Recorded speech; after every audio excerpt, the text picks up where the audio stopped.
Hey, this is Nica Montford, aka Tech Savvy Diva, Yo, this is Terrance Gaines, aka Brother Tech. and welcome to the Snob West Show, the show for Apple snobs, where we talk all things Apple and then some. I screwed up that intro, but it's okay. We are going to keep it going. Thanks, everybody, for tuning in and for your continued support. We really appreciate it. If you want to get a little bit of extra content, you can head on over to patreon.com/snobawestcast, where you can find out how to get access to the live show and get access to some exclusive content. So, with that being said, we are going to go ahead and jump into the show this week. We're going to kick it off with the lowdown where we talk all things Apple. All right, first up, iOS 17.3. It just feels that Dot two. 17.2 was just released. Mm-hmm. Well, 17.3 is reportedly coming out next week. And if it holds true to Apple's typical rollout, we can likely expect it on Tuesday. What's that, the 23rd?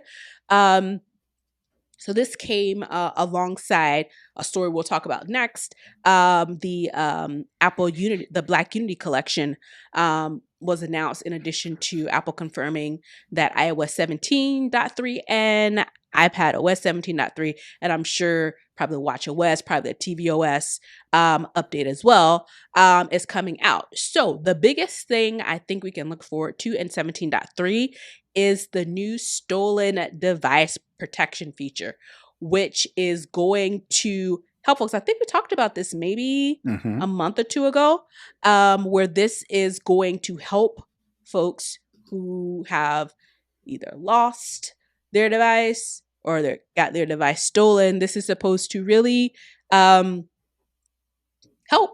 with the way we manage our devices once they are either lost or stolen. One of the other features that I think are heavy into this is the something with a playlist with the Apple Music collaborative Collaborative play, playlist. right? Yeah. So I think those are probably the two biggest features that are coming out. I'm sure there's some other smaller things as well, but I think those the stolen device protection is the Main thing, biggie. right? Yeah, and I'm honestly thinking if they were planning to put that in 17.2 and it just wasn't ready, because a Right. turnaround from 17.2 to 17.3 is a really small window for Right. Apple. So that is coming out. I said the collaborative playlist. And I think those are probably the two biggest things. Like I said, there are probably a couple minor other features that are going to come out with this. Have you heard anything about any of the other features outside of the big two? No, I haven't heard anything outside, but I think the reason why they're really trying to get this stolen device protection, because according to some of the stories that I've read, there has been a rise in public thefts in places like restaurants, particularly bars. Mm, Basically, way it works now without the theft protection is a possible thief is casing, watching people interact with their phones. And what they're looking for is they're looking for somebody who has recently unlocked their phone. If you unlock your phone, you can go into settings and say, lock after 1 minute, lock after 2 minutes, 5 minutes, 15 minutes, whatever the case may be, or lock immediately if you're using Touch ID and Face ID, that sort of thing. Most mhm, people set it to like 5 minutes or something like that. So a possible thief is casing the joint, seeing somebody who has recently unlocked their phone. And that is the mark. That is the target. If they mhm. can get their phone fast enough before the phone locks, the person who stole it can quickly change the iPhone passcode, can quickly change the Apple ID password. Once they change those two things, that gives them a little bit more time to then go in and remove, find my iPhone, can go in there and change a bunch of things to make it harder for the person to Who either owns a the phone to be able to right get to the phone? owns a phone to owns their phone to retrieve their phone and or secure their other data, like save passwords. Now people are saving passwords, all kinds of Apple Pay, Apple Wallet, Apple Hmm. Savings. All those things are now attached to the phone. That at the very least, steal my phone. That's fine. Don't steal my passwords. Don't steal my money. Don't steal Right. my data. Right. And don't steal my money. Right. So what this theft stolen device protection thing does is, even though you do unlock your phone and then somebody steals it, in order to access things like save passwords, in order to access things like Apple Wallet, Apple Pay, you have Apple to ID. Apple ID, you have to use Touch ID or Face ID, even if the phone's unlocked, right? So if the phone's unlocked, same way to how Apple implemented um, hidden Pass photo albums, emails. Oh, hidden photo photo apps. albums. If I choose to hide a photo in a hidden photo album, and I'm in my photos, and I go to the hidden photos album, even if the phone's unlocked, it's requiring my Face ID or Touch ID in order to access those hidden photos. So Apple's pretty much taken that stance and applied it to the phone as a whole, as it relates to being able to change your Apple ID, being able to change your passcode, being able to access save passwords. You either A, with the passwords, you have to use your Touch ID or Face ID, even if the phone is unlocked, or with the thing as changing your Apple ID password or Apple ID email, that's on a delay. So Hmm. even though I'm in the phone immediately, say I own the phone, right? And I go to just want to, on a whim, want to change my Apple ID password or change my Apple ID as a whole. It doesn't do it immediately. There's a delay, long enough of a delay to where if somebody does steal my phone, it's going to be a couple hours or maybe even a day. I don't know the exact time frame, but there's a delay as to when that change will take place, long enough to where if I'm the owner, I can not allow that change. I can, do all the things on my end to lock down the phone so it becomes less valuable to a possible thief. Yeah, and as you said, especially the times that we are living in now, and the lack of, I guess, any type of uh, morality, I think is the word I'm looking for, or any type of, you know, concern for anybody else. We live in a very selfish society, and it's, if I want it, if it's going to make me better, then I'm going to take it. And we already know the resale value on Apple devices is very high. Mhm. So it's one of those things that is going to thwart a lot of Preventative measures. people. Yeah, it's very preventative. And so, you know, criminals are very smart. I don't know if they can, you know, criminal their way around this. It doesn't seem like it, but again, don't put anything past them. But it is a significant, it's definitely going to slow people down and Another block hurdle. them. Yeah. For them to do what they want to do, which is ultimately wipe the phone and resell it. Right. And they may do that anyway, but at the Yeah. very least, that your data is secure on the Right. phone, even if somebody steals it. Like the phone, you don't want nobody to steal your phone, right? You Right. don't also want them to steal your data too. Yeah. So if you're going to take my phone, that's fine. Like you Yeah. get carjacked, somebody comes up, give me your car. It's like, all right, I got my baby in the back. Let me just get my baby. Let me You get know, my baby. the same thing with this. It's like, all right, you can have the phone. Just don't steal my stuff too. My Yeah. passwords, my Yeah. data, my wallet, my money, that sort of thing. And it gives you the opportunity, if it does get stolen, to go and, cobble all of the things that you really care about, and Hmm. get those secured and get those kind of, stashed to the side, so that when you do get a new phone, thieves won't have access to, like you said, the big things: Apple Wallet, Apple Pay, Apple Savings. So, all right. I think that was the only thing. I can't remember with the collaborative playlist. I think we talked about it. It's not what I think we originally thought it was, and I think you mentioned it before. You were thinking that you have a party, you get a playlist, people can go and add songs to that playlist. That's not what this is. Something else? I thought, let's talk about. I didn't think it was. I'm trying to read to get confirmation. It lets you team up with other people to create shared playlists. Okay. Right. Yeah. Yeah. Yeah. So, all Yeah. right. So instead of being able to be like a virtual DJ, and people can, add music, to be queued up to be played next or whatever. It's more of and I gave the example last time, is I have a travel playlist that every time my family gets in the car, it's a bunch of music that I like. It's a bunch of music that my wife likes. It's music that my kids are listening to, that's Hmm. safe for everybody Hmm. to listen to, right? Right. Instead of me being the owner of that playlist and I have to find and add music to the playlist, I can create this collaborative, or I can convert this into a collaborative playlist and then share it with my family members. And at any time on their device, they can add songs to this playlist versus me having to do it, you know. And it updates on for whoever has access to the playlist. Right. It updates on everybody's device. Right. So Exactly. yeah.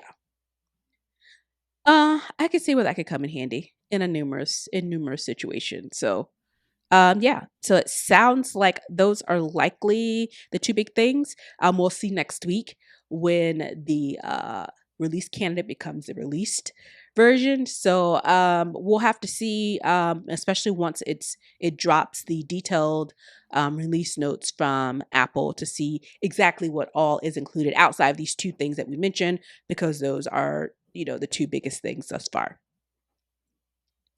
And as I mentioned before at the top of that story, it's we are what, mid January. We just had Martin Luther King Day. Um, so February is right around the corner. Shortest month of the year, even though we get an extra day this year because it's a leap year, Black History Month.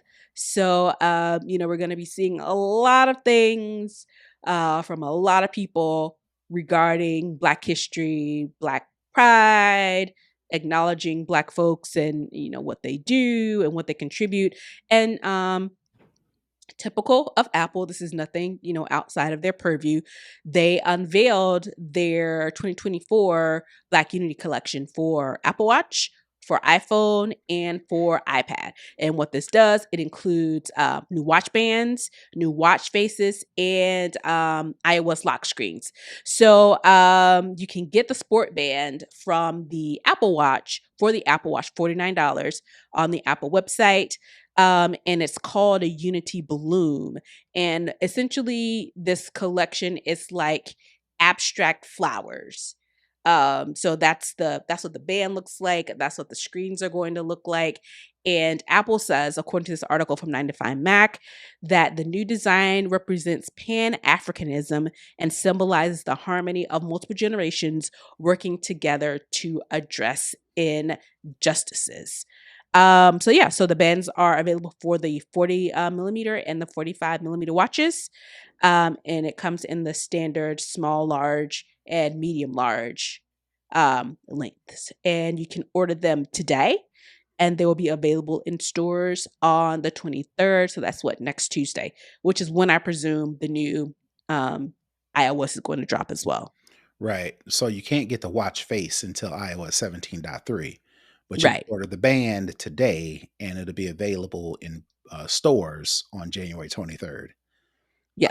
I So which go ahead. No, I said which is likely the same day that the iOS is going to drop on that Tuesday. So you can have your band already, and as soon as we hit the 23rd, you can update your watch with the matching watch face as well. Yeah, personally, I don't like them. Normally, every year for the past 3 years, I've bought the Black Unity band Hmm. and put on the watch face and or the lock screen. This year, I don't like them. I don't like the way they look. It's just flowers on the watch face, and then the band is it's flowers. Hmm. I don't like it. So It's probably very abstract, and just the way to think of it for those who are not watching, who are listening, it's it's almost like splotches. If you think of flowers and you think of them in kind of like Rorschach test. a like splashes, like drops of almost paint in like weird kind of, you could tell it's a flower, but then it's like, is it really a flower? And they have like these vibrant colors like purples and reds and greens and yellows. So yeah, we'll definitely put the link in the show notes to check it out. But it's definitely a lot different than some of the previous Black And they're Unity stuff. and they're using the old school rubber sport band.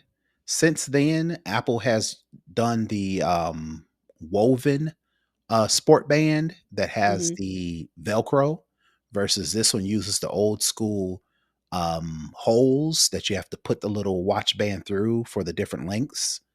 This one, since then, they Apple has come out with the sport band that uses the Velcro, Hmm. and they've also come out with the braided loop Hmm. that just fits around your arm. They didn't do any of those, which are newer. They didn't do that for this year. They went like two generations back as far as a sport band is concerned. And I'm curious as to why they did that. But like I said, overall, I'm really not feeling this design. So for the month of February, I will use my old Black Unity watch bands, and I'll use the old watch face from last year or a year before. And this article says it's black, obviously, with colorful flowers spread across the band, featuring red, green, and yellow hues. That's on the band. On the screen, they have a few more colors. And also, it's saying that each band is unique due to special unique layering process during manufacturing. So apparently there are no two watch bands that are the same. They'll each be uniquely theirs. And the other feature is that the band pin features the words truth, power, solidarity that are etched onto them. That's nice. So it sounds like you're just like, nah, I'm good. But for those of you who are interested, definitely check it out. Again, like I said, it is available today for order. So you can head on over to apple.com or into your app store and go ahead and get those if you are so inclined. All right. The Apple Vision Pro is coming. Um, by the time you hear this show, if you're not a Patreon supporter, the pre-sale is likely either over or the date is so far out that there's not really anything you can do as far as ordering it. Have Likely, they reported that um have tech journalists and tech websites reported that they're pushing delivery dates back as a result of a lot of pre-orders, or no? no other pre-orders don't start until Friday. So there's nothing out yet, with the exception of people are now have your Apple influencers. They have been testing this out since, I think one person said, since about June. So they tested it out in June, and they tested it out in, I think, November and in December as well. And this is the first time, meaning today, this particular person, Joanna Stern, I'm not sure who she is, but in this article from 9 to 5 Mac, she said this is her fourth demo of the Vision Pro. And she had one in June, one in November, and one in December. And this is the first time Apple is allowing them to take photos in the actual headset. So this particular Well, article is photos showing of them wearing the headset. wearing it, yes, with it on and them actually using it. So you have your usual suspects who get the exclusive access. Yeah, and um Joanna Stern is a big tech journalist over at the, I want to say, Wall Street Journal. is she So Wall Street Journal? yeah, I think she's one Yeah, of the she's Wall premier Street people. Journal. She's one of the premier people that gets all of this special invites and all of Yeah. the early looks, especially as it pertains to Apple. I wasn't familiar with her. Sorry, I don't really read the Wall Street Journal. That's not really my jam. But her, several other people, of course, Miles Brownlee, and in this article, we'll link in the show notes. It's showing you what the headset looks like on people. And it makes sense that we are, what, 2 weeks out, just over 2 weeks out from the actual get the product in hand. We are the week of the pre-order, so it makes sense they're now kind of flooding, all the socials, all the influencers, all of the journalists, actually using the device. You can kind of see it, get a feel of it. They can actually, share their experience of using the device, what it feels like, what it looks like. So folks are out there using it, and giving their thoughts on it. I guess, like I said, that makes sense. The biggest thing that I'm seeing from people is that the unit itself is pretty heavy, um, and they weren't expecting it to kind of be that heavy Well, on well, on what their I've seen heads. is when they first did the demo, they only had the braided loop Hmm. or the solo knit band, which is the one that Apple announced alongside the Vision Pro. And now this time they've tried the dual loop band. So basically, the solo knit band is the one that just only goes around the back of your head. Hmm. The dual loop band is the one that goes around the back of your head and has support over the top. So it takes some of the weight off the front of your face by relocating it to the top. And people are saying that's a little bit more comfortable than just the solo knit band. It just goes around the back of your head, and use the Vision Pro uses your nose for support, so it doesn't Gotcha. fall off your eyes, right? Yeah. So that's the pretty much the only thing that I can glean from this latest set of reviews is that it's a little bit more comfortable because there's Mm. more over the head support. And if you're watching this on YouTube, or if you're watching the live recast, the image that I'm showing on the screen now is of the Wall Street Journal uh, reporter Joanna Stern, Yeah. and you can see, clearly what Terrance was saying. It has the strap over the head, as well as the goggles going around the back. Now, it may take some of the weight off of, I guess, just having the single loop around the back, but it doesn't look very good, you know, It looks big. aesthetically. It looks huge, It looks clunky. which It doesn't look very sleek, which is what we're kind of used to from Apple. right, and that's what you made a good point.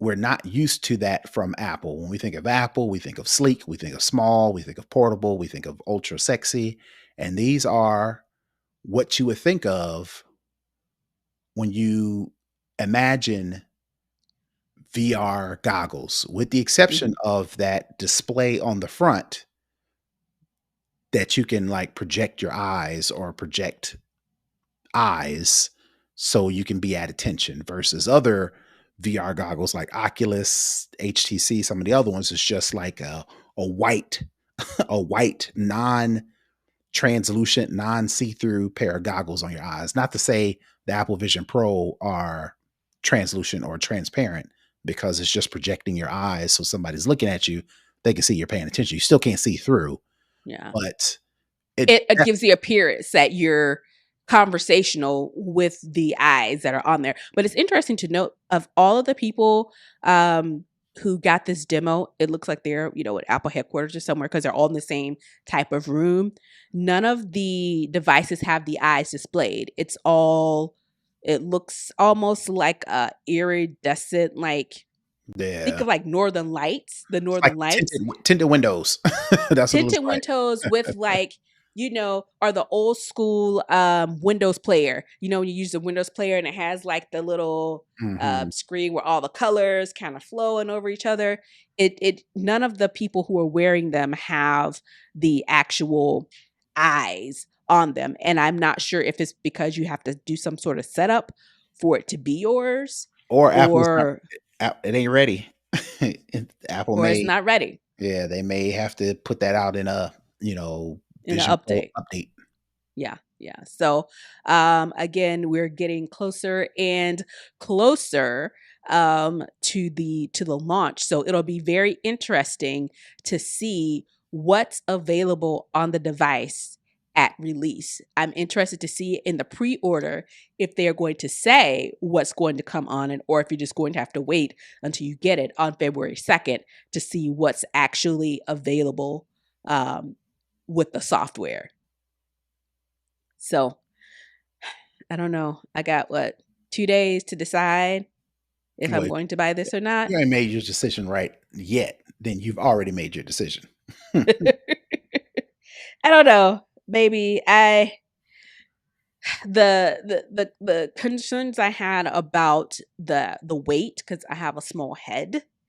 Um, that was a concern, and then with the strap, that's supposed to like alleviate that. Um, it's not aesthetically pleasing. And the fact that none of these, like, I think it's what you mentioned, Terrance. I think that the eyes aren't ready, because if the eyes were ready, somebody on this list would have the eyes on. And Mm-hmm. out of about 5 or 6 people, three, four, about 5 or 6 people, no, 7, who are in this article, who posted on their socials. Engadget posted, The Verge, and a couple of people like I mentioned, Joanna Stern and Marcus Brownlee. Those folks posted on their own social media. None of them have the eyes on it, so I don't know. I don't know. We'll see. Yeah, I don't think that's personally. I don't think that's going to be for most people who have decided. I don't think not having that is going to be a big deterrent, Mm-hmm. simply because that use case probably is so few and far between for people who will actually use this. When I think of people who use a Vision Pro, they won't necessarily be in an office. They won't necessarily, or if they're working from home, they may be the only person working at home during the day. Mm-hmm. So the application using this in a work environment, if this is true spatial computing, they won't necessarily have that immediate need to show somebody that they are quote unquote paying attention while they Mm-hmm. have the headset on. So I don't think Apple's necessarily in a hurry. Mm. Interesting.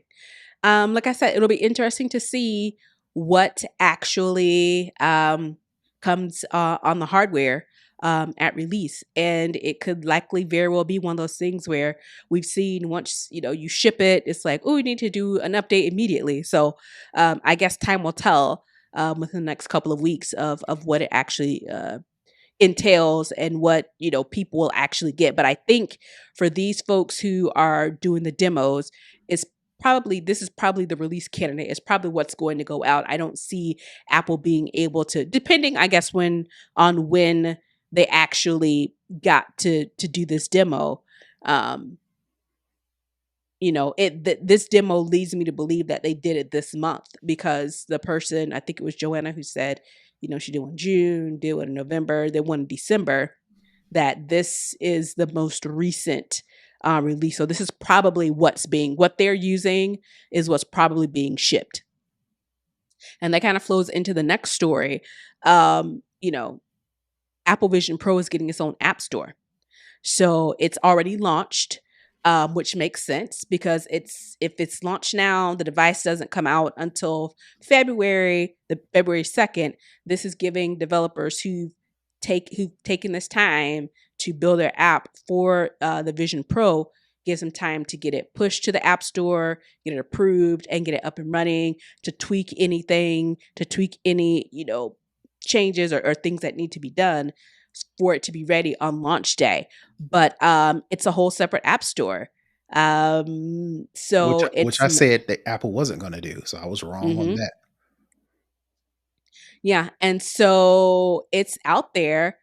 And I'm honestly, I'm not surprised that it's a separate app store, particularly because they were so adamant on calling it spatial computing, not AR, not VR. I think we talked about that too last week, where if you had AR or VR, or I think one was M something, or they had like some weird acronyms that I never heard of before. You can't use those when you're submitting your app to the App Store. So that sets to me that is one of those things where they're planning something additional to the Vision Pro. where having that in the app store, it would need to be there would need to be some sort of delineation. So the fact that they've gotten the app store up and running, folks can push their apps into the store. It it's happening. It's happening, and it looks like it's it's it's imminent. They've given us a date, and it looks like things are full steam ahead. All right. And I want to say I saw um I can't remember, I was trying to find it, that some big hurdle or some big approval that they needed, it got done as well. So it looks like everything is in lockstep. It's just now pre-order just needs to open on Friday, and you'll have your device in 2 weeks All if you right. choose to do that. So, Vision Pro, Apple's spatial computing device, not AR, not VR, but spatial computing device, is imminent, and we will get to see people's reactions in real time in the next couple of weeks. So that is going to wrap it up for the lowdown, unless you have something else you wanted to mention, Terrence. Real quick, it seems as the Apple has updated its App Store guidelines that actually allows developers to link to third-party payments. So instead of purchasing an app, if the developer chooses, Apple will send you a message that says you're about to leave the app and go to an external website. Apple is not responsible for privacy or security of purchases made on their web. So if you, for instance, Netflix, let's use Netflix for example. If you wanted to then pay for a subscription to Netflix, you'll get this message. It'll take you to an external website. You can then sign up and or set up payment options for subscriptions for Netflix. Apple is still requiring the developers to pay a commission of purchases made from the App Store, depending on who you are. If you are a part of the small business program, the commission is set at 12% or 27% for larger developers. The only issue with that is Apple doesn't automatically bill the developers for this commission. According to the story that I'm reading in Engadget, the companies are required, or developers are required to submit monthly reports, even if they haven't processed any transactions, and that Apple has the right to audit their records. So if Nica is developing an app and she wants people to go to her website to put their credit card in so she can do the recurring payments every month, Nica has to send a report to Apple stating these are the people who signed up, these are the people who have set up a subscription, and based on those reports that she sends, Apple is either going to bill her or she has to send in the money. And if Apple thinks something ain't working, something ain't looking right, they have the ability to audit those records. So I just wanted to put that story out there. So it sounds like, um, you know, they are willing to open this up, Well, they have to but because of the, they're yeah. they're going to make you jump through some hoops to do it. They aren't Well, going to make it well, not easy for you. Well, not necessarily jump through hoops, but the whole reason, and this is as a result of the Epic Games versus Apple in 2021, the Epic was trying to get out of paying that high commission That that Apple, 30%. that 30% that Apple wanted, that commanded by putting their apps in the App Store. Apple's thing was, we want to make sure we control every aspect of the download and purchase process because we're Apple. And two, we don't want app stores developers to be able to link to anything that could take a customer outside of Apple, the customer thinking that they're paying for and downloading the app that they clicked on, but Mhm. app developer get funny with it and send them someplace else and they don't deliver. Apple can't control if a developer does something funny. So you as the consumer, you can't blame Apple. You got to go to that third party developer. Apple is trying, according to Apple, they are trying to mitigate that and say, look, you got to put all that stuff in Apple so we can control that. Now, of Hmm. course, the benefit of If that you is choose to not do that, right. Um, the of course the benefit for Apple is they get 30%. These mhm, developers and these companies was like, no, we want to be able to control the process because they're our customers. They're just using your platform as a conduit, mhm. and then also we ain't trying to pay that 30%. So Apple was like, well, all right, cool. We gonna link to your whatever to where you can control the payments. You can have the credit cards on file, whatever, but don't think for a second you're gonna get out of paying us our money. We gonna want our Because money, you're still going to get they still have to pay a fee, right? Even if they use this but external link, it's it's not just not automatic. 30%. It Okay. don't come off the top. Apple Okay. took the commission off the top and then sent the payments to the developers. Now it works in reverse. Okay. The developer gets some money off the top, and then they have to send in the commission to Apple per these reports that they're requiring. So it's 12. I'm looking in the article. The commission is set at 12% for developers It's who are part 12%, of right? for the That's part of small the business program, right, and 27% for large developers. right. So, I mean, you're saving a few percent, but I think the biggest thing is they have to send it back to Apple. Apple doesn't take it first. Right, and I'm pretty sure there's gonna be some wiggle room. There will be some giant developers like a Netflix that may be able to negotiate that 27% down, Hmm. depending on their relationship with Apple, depending on how bad Apple feels like they need the app in need the popularity of that app, whatever the case may be. So Hmm. there may be some companies that may, get around this, but it won't be automatic. They're going to have to put in this is where the extra hurdles jump in for the Hmm. party developers. They're going to have to work with Apple to figure out if they can get around this 12 or 27% versus like I said before, which is a kind of like I don't want to say a win, but it's almost like a conciliatory prize because Hmm. it's not 30% off the top, right? They can kind of work around that, you know. So I guess that's a win, I suppose. Yeah. And I guess since we're talking a little bit of Epic versus Apple, Um, you mentioned this was one of the things that came out of that lawsuit. So there were, I believe, 10 issues that it basically boiled down to between Apple and Epic.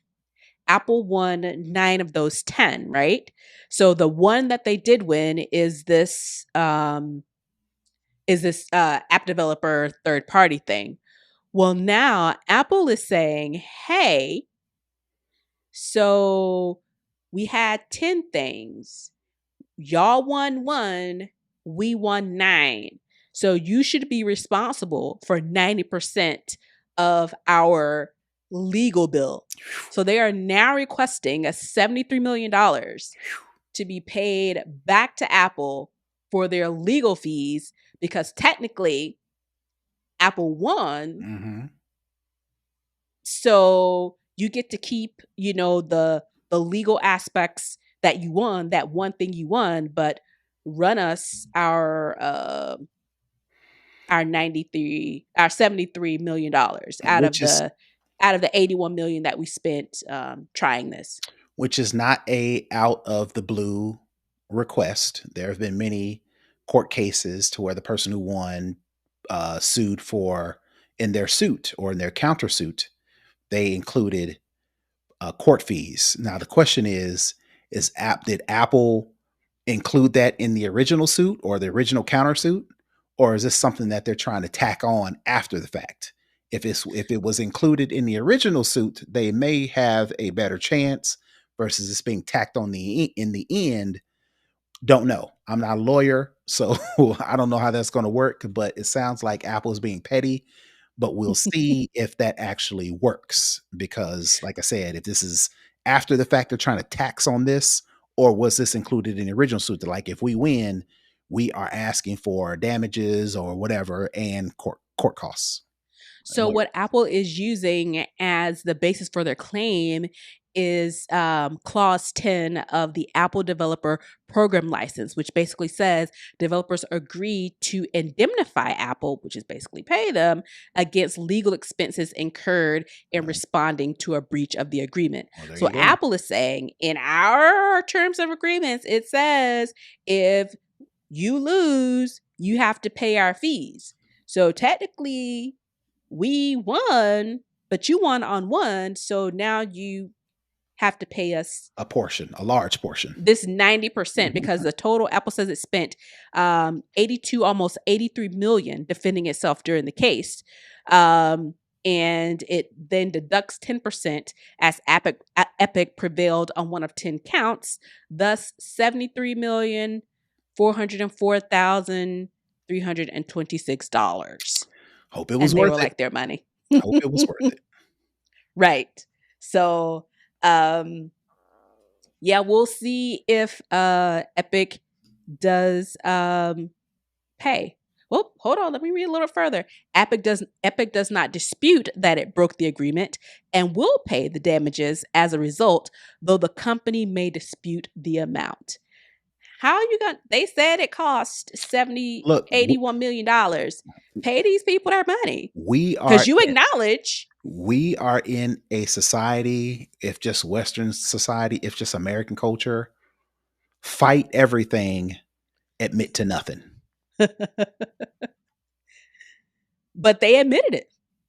Well, they're not admitting to the amount. Yeah, they're not admitting to amount. They They're admitted disputing that they that broke part. the agreement. Right. So Apple is saying, well, it's only fair. You won one of 10, we won of 9 of 10. Our fees, this is our breakdown. And like you said, Apple's going to be like, well, technically. So they'll probably land somewhere in the middle Mm-hmm. if Apple holds to it. I don't know if they will. I don't know. Apple, because they lost on this one count, they may just really try and stick it to the man, so to speak, to make it a little bit more difficult for them. And let's be honest, in the grand scheme of things, $81 million is nothing to Apple. But I think it's the principle Right. that they won on everything except for one, and now they had to make all these changes to, satisfy, these folks. So it'll be interesting to see if they get all of their $73 million or if they get a fraction of it. But yeah, so it's out there and we'll see. That is going to wrap up the lowdown. We're going to head on over to Second String where we talk all other tech. So last week we talked about what we thought the future would be and the things that we expected we should have as it relates to what we were promised in our youth of what the future would hold. Well, we may be a little bit closer to what our past selves thought our future selves would be using. So, Wing is a company that is owned by Alphabet and is basically a drone delivery service. Well, in the past, most drone deliveries have been very small sizes. They can't have a huge payload. Well, with this latest drone, they can have a payload up to 5 pounds, which is twice as much as the company Wing's previous flagship drone. So it can go up to 65 miles an hour. So that's about the speed of an Amazon truck. It has an onboard battery and it allows for a 12-mile round trip. So basically, you can't be further than 6 miles in one direction for where this thing would have to go. So, it appears that the company is one of the things they're trying to grow the payload size, but as of right now, 5 pounds at 65 miles an hour in a 12-mile round trip distance. Does that appease any of what your past self thought your future self would be using?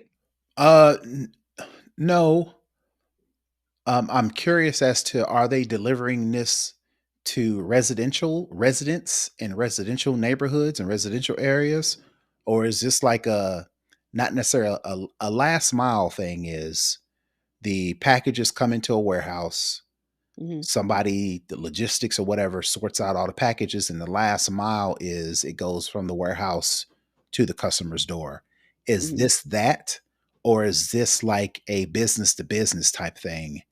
if a hospital or urgent care or whatever the case may be needs a particular medical product, then they can reach out to a Walgreens, CVS, Rite Aid, whatever the case may be, and these drones will deliver those products from the medical company or the medical warehouse to a commercial thing like a hospital Hmm. or an urgent care, or are they delivering these things to my house? Because if it's the former, I'm sorry, if it's the latter and they're delivering this to my house, I can see all kind of problems with this.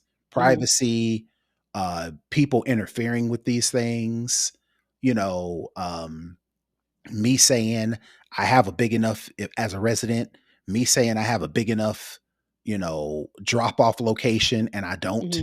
and the drone drops it on my roof. Now I got to climb on the roof and get it, or somebody pointing lasers at these things, messing with the trajectory or shooting them down because you know how people are, American guns. I can see a lot of problems with this dropping off in residential, but I see if it makes sense if there is like a life, even if it's like a life-saving thing, like they need to get an organ to a Hmm. hospital for an emergency surgery, and they need this thing to take it from the warehouse or the warehouse that this organ is stored, and they need to get it to the hospital. I can see this for that, and Hmm. that makes sense. But anything else is like, I don't think we're ready for residential drone delivery. So it's a little bit interesting for this article because Adam Woodworth, who is the CEO of Wing, he's basically saying, they're going to streamline, deliveries, largest orders. And he gave an example of a customer ordering last minute ingredients for pasta.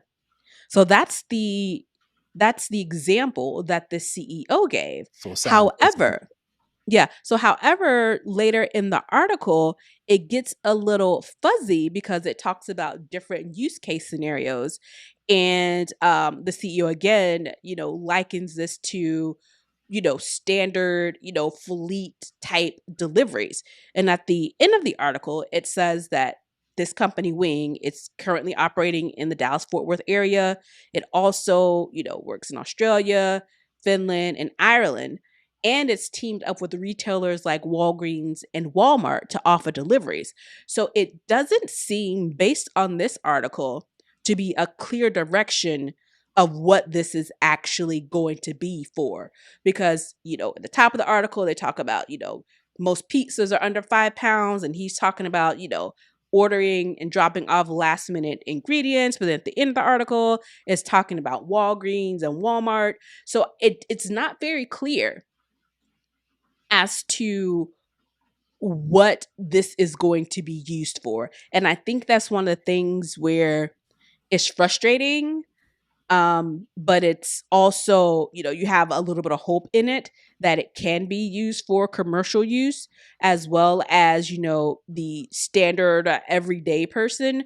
But it doesn't seem to me as if they have a clear direction on what the expectation is And it may for not. this. It may Yeah. just be, we are the innovators. We're going to put this thing together and let the culture or let society tell us how they want these things to operate in our Hmm. environment versus the company pushing a answer or a solution out, and we have to adjust to this new way of getting deliveries, right? So maybe this Yeah. is just saying, for example, pizzas and pasta, for Hmm. example, Xboxes and PlayStations and stuff like that. That's just an Hmm. example. But technically, logistically, actually speaking, we're definitely not ready for something like this. But that's Yeah. not necessarily a knock on the company. Yeah. So we'll see. I think they are going in the right direction. What I can see being a potential issue as this type of technology progresses, just the traffic of it all, of managing, hundreds of drones in the sky, dropping off, picking up, dropping off, picking up. I can see logistics behind that, being insane. It's okay now that is so few, but once this goes, ultimately mainstream, which eventually will, they'll figure out this process. to make it work. Um, it'll be interesting to see how it plays out. But I think we're getting bigger size deliveries. Um, these batteries and these distances, that's going to be interesting. But everything's incremental, and I think slowly but surely is getting there. And I truly hope that they meaning the people that are creating this technology are using some foresight and looking down the road to see how will this actually be implemented in a larger scale in our actual society, and not just in these very strict boundaries and confines. So only time will tell, I think, with that. That is going to wrap it up for Second String. We're going to head on over into For the Culture, where we talk about culturally relevant things that we care about or we want to talk about, whether it be in social media, whether it be in society, or a combination of both. So this week, I know, Terrance, you're not a huge award show watcher. That would be an understatement. But on this past Monday, the Emmys were held. And Emmys celebrate television and movies. And it is the E in the EGOT, which is achieving 4 awards: the Emmy, the Grammy, Oscar, and Tony. That means you are the pinnacle of entertainment if you can achieve an award in all 3 of those. So the Emmy is the first one. And this year, it's kind of good, but then kind of like, really? So this year, the Emmys were pretty black. And, not just with the host, who was Anthony Anderson, not with just some of the winners, but the production team. The executive production team was headed by 3 black people. There was a black man and 2 black women who basically ran the whole production of the show. So that's kind of on the, I guess, the nuts and bolts side of the award show. And speaking of the actual winners, Quinta Brunson won Best Leading Actress in a Comedy. The first time that a black actress has won this in 42 years. The first person and the only person prior to Quinta was, oh shoot, her name just completely slipped my mind, from from the Jeffersons. Mm-hmm. Oh God, her head, Wheezy. Yeah, Wheezy the character, but the person who played Wheezy, it's her name is just really, it just went out the window. I'm sorry, girl. I'll try and find it. Niecy Nash won for Dahmer, Isabel which has some Sanford. controversy. Huh? Isabel Stanford. Sanford. Perfect. Sanford. Okay, perfect. Give you your props, girl. And who was it? Niecy Nash won for Dahmer, which had some controversy because, they keep remaking Jeffrey Dahmer's story, and it's giving him more credit than acknowledging the people that he killed. Who was it? Ayo Edebiri. She won for Best Supporting. The Bear, which is great. I love Quinta's show, Abbott Elementary, and I love The Bear as well. Who else? Keke Palmer. This is Keke. These people that I'm going to mention, they won in the creative awards prior to this. So Keke Palmer won for game show host, which is the first time for a black woman. I'm not sure if it's ever, but a really long time. Storm Reed won for a guest appearance. The Last of Us. I really love that show as well on HBO. Jasmine Guy won. Whitley Gilbert from A Different World. She won her first Emmy as well. And we all know how long Jasmine Guy has been in the industry. Additionally, Trevor Noah won an Emmy for The Daily Show. RuPaul won for Drag Race. And, in addition to the black people, we'll, shout out some of the other non-black people of color. Ali Wong, who is Asian. She won for lead actress for Beef, I think, which is on Netflix. And there was another guy, I can't remember his name, who's an Asian guy as well, who won. So, all that to say, Black and brown people winning, yay, that's great. We celebrate them because their work is fantastic. We appreciate it, we honor it. At the same time, if we're still having firsts, our first in 3, 4, 5 decades, is it really a plus?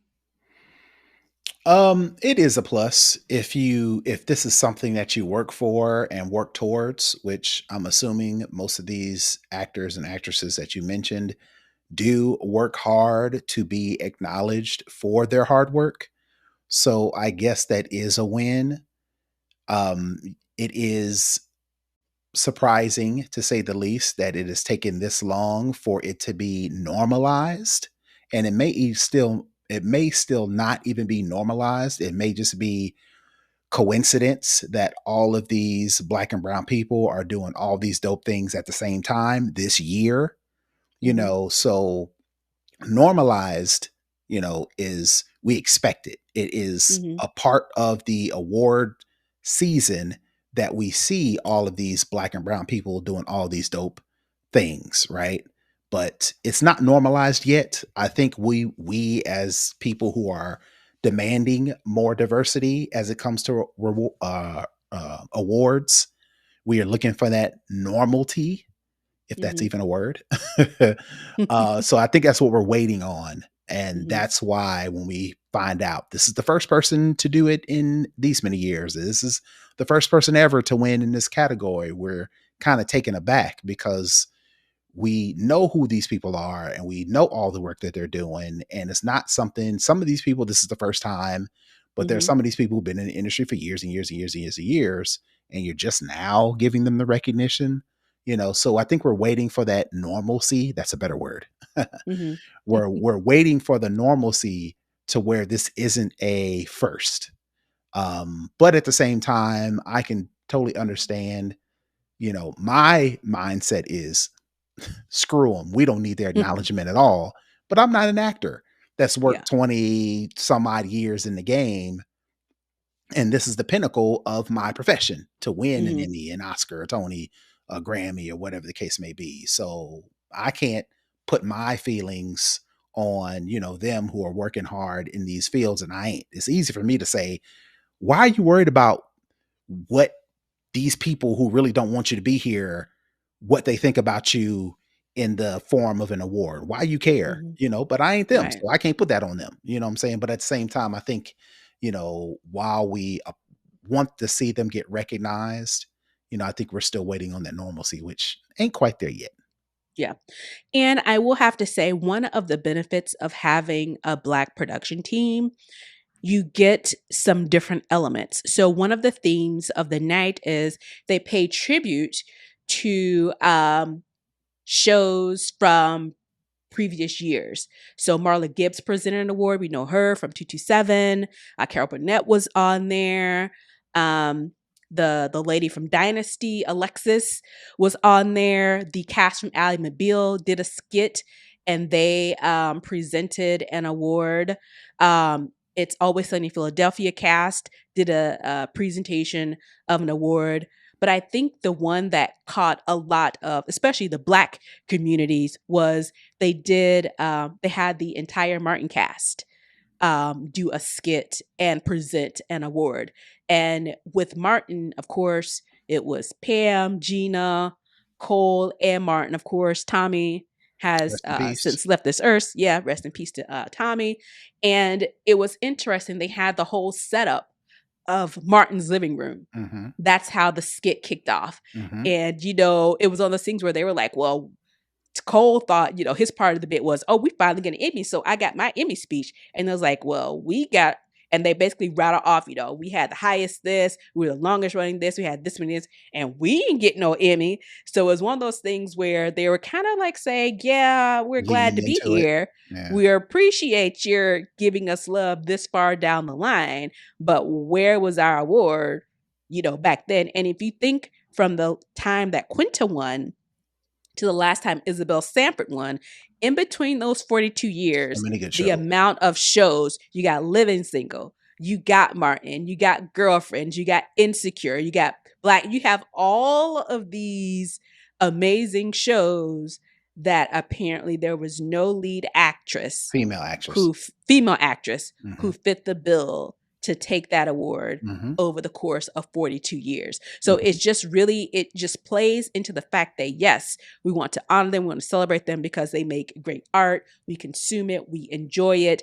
And for those people, those women, those men to finally get the recognition that they deserve for their work, we still can't quite put behind us the gap and the deficiency, because a win every 42 years is not good. And the only difference is I think Cheryl Lee Ralph won Best Supporting in a Comedy last year.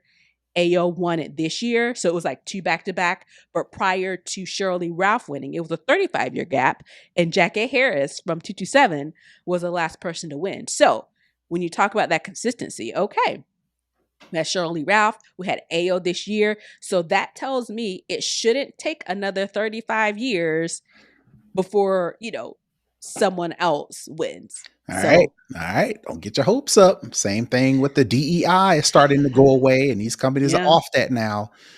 Don't be surprised. But that's I just the Senate, honestly am that's not just the Senate surprised, but I talking. can be hopeful. So, so yeah, so definitely wanted to bring that up and definitely highlight all of those amazing entertainers, especially coming off of the actor strike, the writer strike, the director strike, all of that stuff that was going on for to get back into the groove of things and to start seeing people win things, that I actually watch and people that I actually care about. It's always in that sense is definitely a positive, and in that sense is definitely, you know you want to celebrate that. It's just now let's keep it going. You see that there is talent among the spectrum of people that act, so let's continue to give um the accolades and the warranted accolades to those individuals who most certainly earn it. So I think the Grammys are coming up next month, so we'll see how that turns out. But you know, and it could go either way. So we're gonna take the win and the joy that we got from all these amazing people winning at the Emmys on Monday, and just continue to hope for the best and continue to watch great television or movies, regardless of whether we get the accolades or not. I just hope that this translates into people getting paid what they deserve for their craft and their work. So I'll leave it there.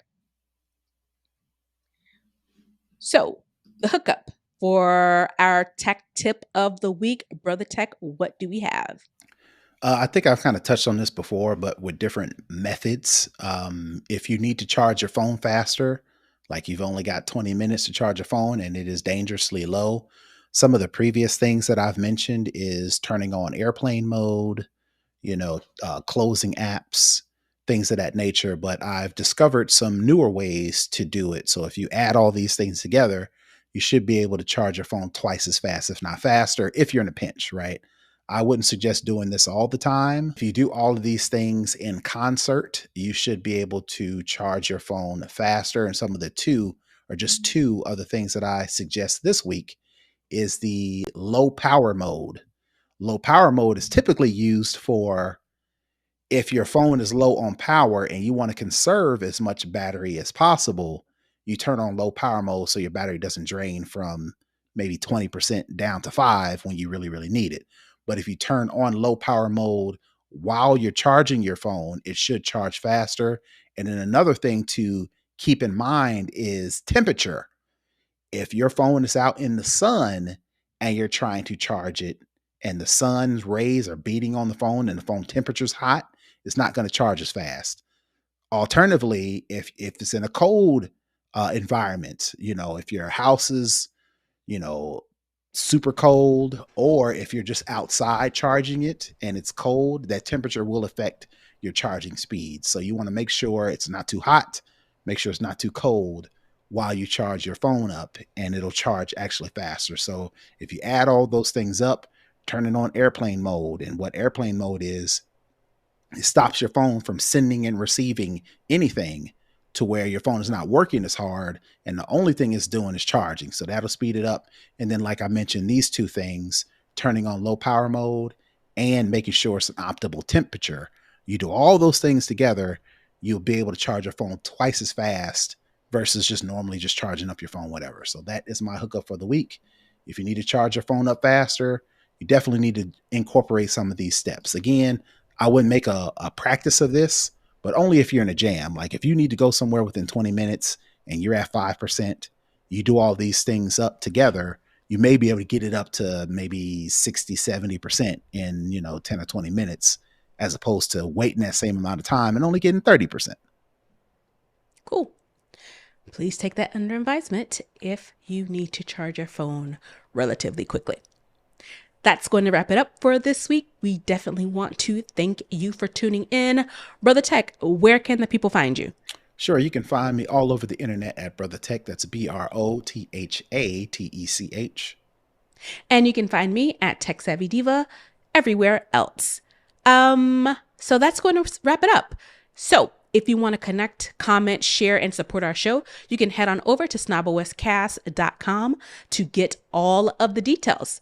We'll see you back here next week. Peace. Bye, everybody.